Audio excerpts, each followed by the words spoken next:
Fake news మీద చంద్రబాబు పెద్ద ఎత్తున పోరాడుతున్నారు. కూటమి ప్రభుత్వంపై వైసీపీ సోషల్ మీడియా పెద్ద ఎత్తున దుష్ప్రచారం నిర్వహిస్తోంది. ఇది కరెక్ట్ కాదు, తప్పు, ఫేక్ కాదు, రియల్ అంటూ మనం వాళ్లకు ఫోటోలు పెట్టుకుంటూ కూర్చోవాలా లేక పనిచేయాలని తీవ్ర ఆగ్రహం వ్యక్తం చేశారు ఆయన. ఇక ఉప ముఖ్యమంత్రి పవన్ కళ్యాణ్ అయితే సుగాలి ప్రీతికి మద్దతు నిలిచినందుకు తనను భారీ ఎత్తున ట్రోల్ చేస్తున్నారని ఆవేదన వ్యక్తం చేశారు. ఈ కేసు సిబిఐకి అప్పగించినట్లు గుర్తు చేశారు చంద్రబాబు.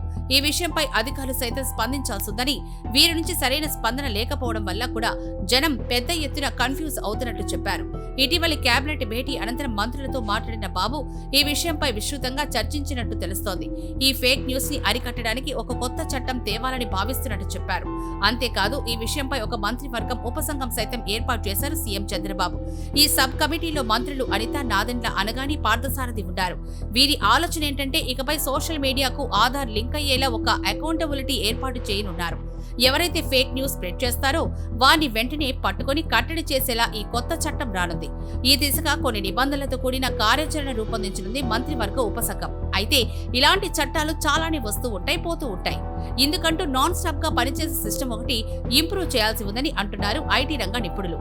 ఉదాహరణకు, ఒక యాప్ తయారు చేసి అందులో ఒక వార్త నిజమా కాదా అని టెస్ట్ చేసుకోవడం, ఆపై ఒక యూట్యూబ్ ఛానల్ నిర్వహించి తద్వారా ఈ ఫేక్ న్యూస్ ఎప్పటికప్పుడు తప్పంటూ ప్రెజెంటేషన్లు ఇవ్వడం వంటివి చేయాల్సి ఉందని అంటున్నారు వీరంతా. ఇప్పుడు చూడండి, ఇదే చంద్రబాబుపై జగన్ ఒక ఉల్లి బాంబు విసిరేశారు. ఉల్లి రైతులకు ఇక్కడ గిట్టుబాటు ధర లేక అల్లాడుతుంటే ఆయన హెరిటేజ్ లో మాత్రం కిలో 35 రూపాయలకు అమ్ముతున్నట్లు ఆరోపించారు. దీనిపై చంద్రబాబు తీవ్ర ఆవేదన వ్యక్తం చేశారు. అసలు హెరిటేజ్ కి రీటైల్ అవుట్లెట్స్ లేవంటుంటే మధ్యలో ఈ కిలో బేరాలు ఎక్కడవని ఆవేదన వ్యక్తం చేశారు చంద్రబాబు. ఇక కుప్పంకి కృష్ణమ్మ నీళ్ల వ్యవహారం, ఈ విషయంలోనూ వైసీపీ సోషల్ మీడియా శ్రేణులు పెద్ద ఎత్తున దుమారం చెలరేగేలా చేస్తున్నాయి. ఆ నీళ్లు కృష్ణ నీళ్లు కావని, ట్యాంకర్లలో తోలినవని సోషల్ మీడియాలో ఈ వార్త తెగ ట్రోల్ అవుతోంది. ఇలాంటి విషయాలపై కూటమి ప్రభుత్వం ఒక నిర్ణయానికి రావాల్సింది.